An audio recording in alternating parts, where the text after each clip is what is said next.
be right. All right. Thanks, Carmen. Thank you for joining us today. Today we're talking about Headless BPM. And so let's start by explaining what exactly is Headless BPM. So Headless BPM is the concept of using IBM BPM process engine to execute workflows without actually using coaches. What this means is that basically the process engine is going to be only the activity or user task orchestrator, but all the UI is going to be decoupled from the process. It's not going to reside on the IBM BPM process flows. It's gonna be an external user interface. It could there's like many ways to implement this approach. One of them is using external implementations, which is a concept or a type of component or asset in IBM BPM, and the other is using really completely external UI. It could be like different files.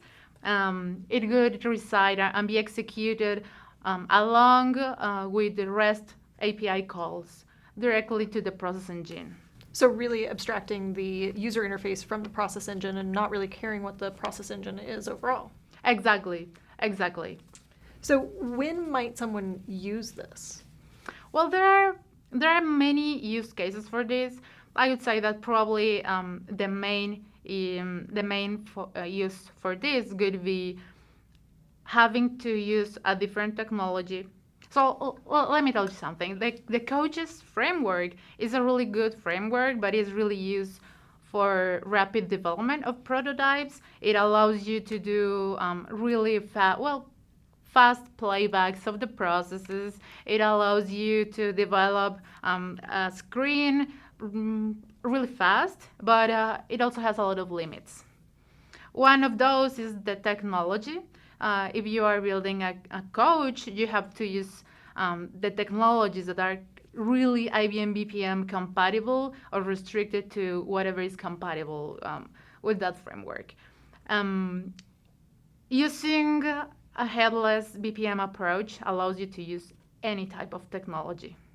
It enables you more control of the user interfaces. It gives you more interaction. It can also gives you a better performance because really the coach framework it's a framework built in the same portal, and it loads a lot of libraries. Sometimes those libraries are really not used at runtime, but those are still being loaded.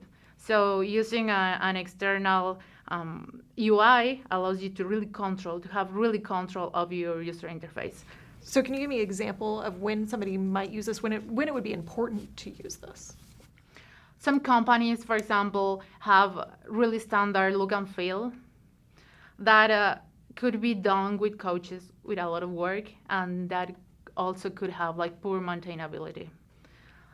There's a lot of had to be customized if you want to use coaches, so external user interfaces could be excellent case for that. Like having a look and feel that needs to be compliant with existing applications. Also, there's also a lot of times where companies have a specific architecture where the stack of technologies is important and has to be compatible. In those cases as well, is necessarily to use all this type of headless approaches. Well, thank you for joining us today and teaching us about Headless BPM and Headless Coaches. Sure, thanks for having me.